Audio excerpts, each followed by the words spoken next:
Hey everyone, this is Luke Freshwater with Silver Lake Bison Farm, and I wanted to chat with you about the first and biggest question that always comes up when I started telling friends and family that I was starting a bison farm. And that is this concept of buffalo and bison, and which one is it? It's the never-ending question, and most of us when we were younger, we most often heard the term buffalo. So think the Buffalo Bills or the Buffalo Nickel or the Buffalo Soldiers. Most often that was the first term that we heard, and it wasn't actually bison. But I want to talk about which one is it. It's confusing, and a lot of people ask, well, I don't know, what do I call them? Do I call them buffalo? Do I call them bison? Is there a difference? Are they the same thing? Well, let's dig in a little bit about buffalo or bison and what they mean and the history behind it and where this came from. All right, let's go.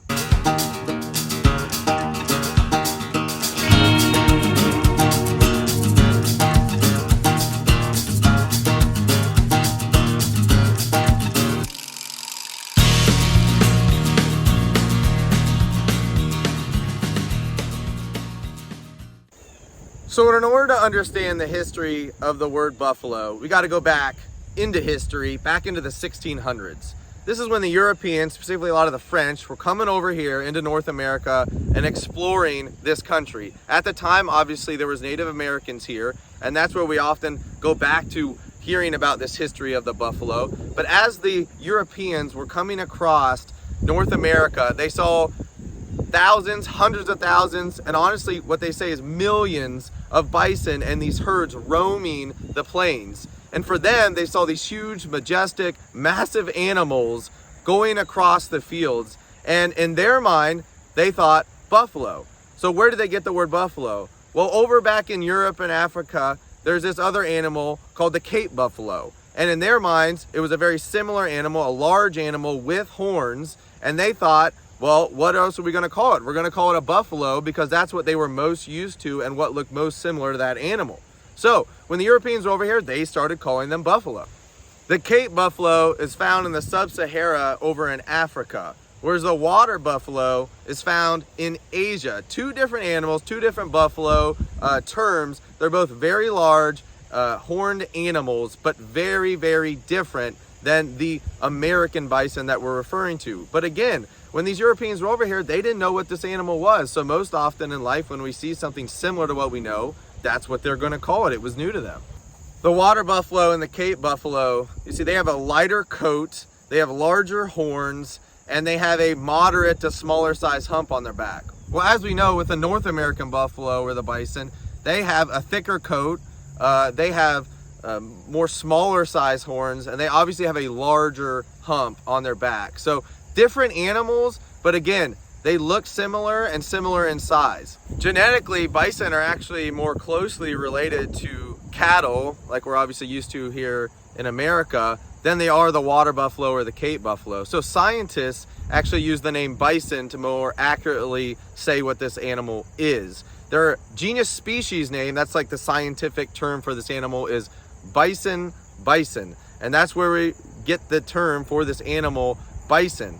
However, obviously going back to these Europeans that came over here, when they first started calling this animal buffalo, dating back to the 1600s, that is what started it being called buffalo. So when you say buffalo or you say bison here in America, you're referring to the same animal. So don't get confused between the two. They're the same animal. There's the North American bison and the buffalo. It's the same animal. We're talking about the same thing. The reason why there's two different names is we have the genus species scientific name, which is bison, easier to say just bison.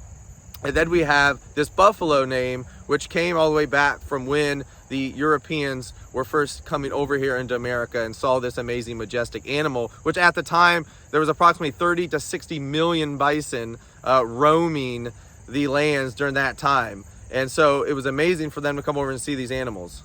If you're enjoying learning more about the bison or the buffalo and this animal, this majestic animal, please click the subscribe button and like this video. It would mean so much.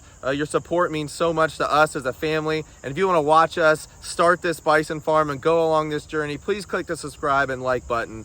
Also, please put in the comments, what would you like to see from us? Is there any questions you have about the bison? Questions about starting a bison farm? Put it in the comments and I'd love to answer those as we go along this journey. Thanks. Okay, so we got the basics down. We know that the Europeans came over here in the 1600s. They were coming across America, saw these amazing, majestic animals in massive herds that looked like what they thought was a buffalo, so they started calling it buffalo.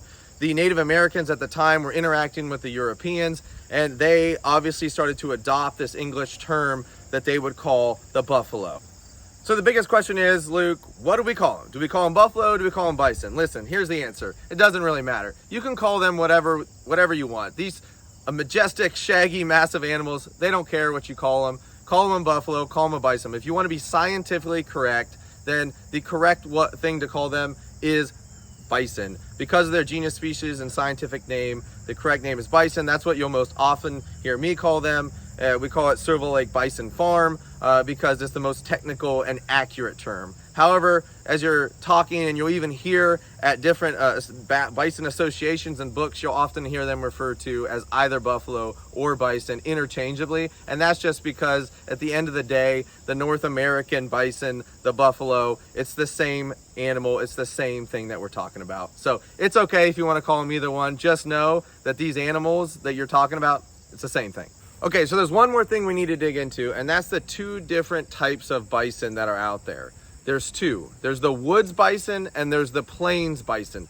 We'll dig into a little bit about the differences between the two and what makes it a woods bison and what makes it a plains bison. The plains bison is what we are most commonly seeing here in the United States of America, and they're actually a little bit smaller than the woods bison. The bulls average around 1,600 pounds. They're a little bit stockier, and they have a more round hump, more frizzy hair on the head, and they have a little bit more round beard.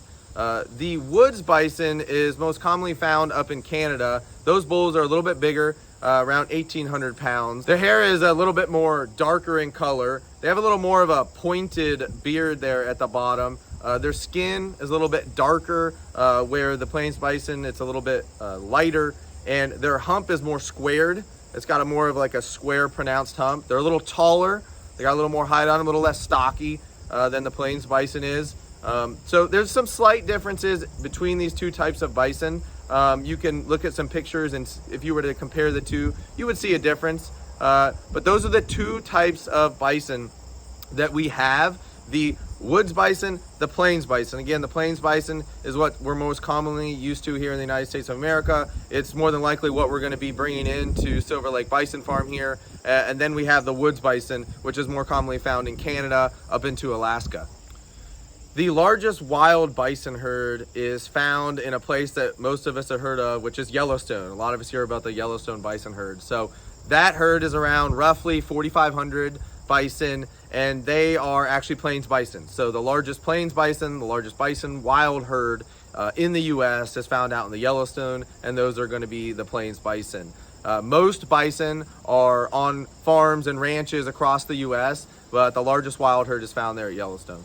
Okay, so just a little bit of a quick recap of what we covered. We learned about, do we call them buffalo or do we call them bison, and what's the difference? We learned that at the end of the day, they're the same animal, referring to the same thing. We learned that back in the 1600s, the Europeans, the French, came over here to America. They were watching these amazing, majestic animals and huge herds of bison, buffalo, going across the plains. They thought that they looked most like the Cape buffalo and the water buffalo, which is what they were used to back from where they came from. So they started calling them buffalo, which was more widely adopted even by the Native Americans. And as America grew and grew, we started to call them buffalo. But we also learned that the genus species name for this animal is bison. So when we hear the term bison and we hear the term buffalo, it's referring to the same animal. If we want to be scientifically correct, then we call them bison, but at the end of the day, we can call them either one. It's interchangeably. They're still an amazing, incredible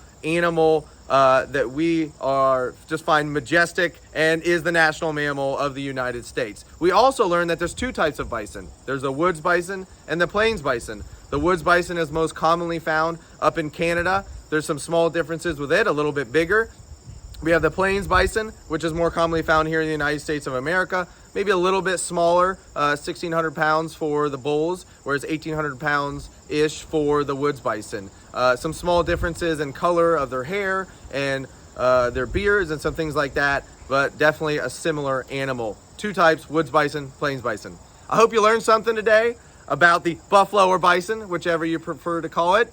We dug in a little bit, learned the basics of this animal, learned the history of this animal. For you history buffs, I hope you enjoyed this. I'm sure there's a lot more that you can dig into, but really we just wanted to cover the basics so that you know if I say buffalo or someone else says bison, that you know what they're referring to and where this comes from. So I hope you learned something today, and I hope you enjoyed this video. Please, again, click the subscribe button, click the like button if you like learning about this animal and want to watch us start a bison farm and put animals on this land right behind me. And put in the comments anything that you want to learn about the bison. Put in there. Tell me what you want to know, and I'd love to answer those questions and share this journey with you as our family of 7 puts in a bison farm, Silver Lake Bison Farm. Super excited. The right behind me is where we're going to be putting in fencing in the coming months, and I'm going to be doing some videos on the fencing that we choose, why we chose that fencing, and get into that and lots of other things as we put in this bison farm. So thanks for listening. Thanks for watching. We appreciate you.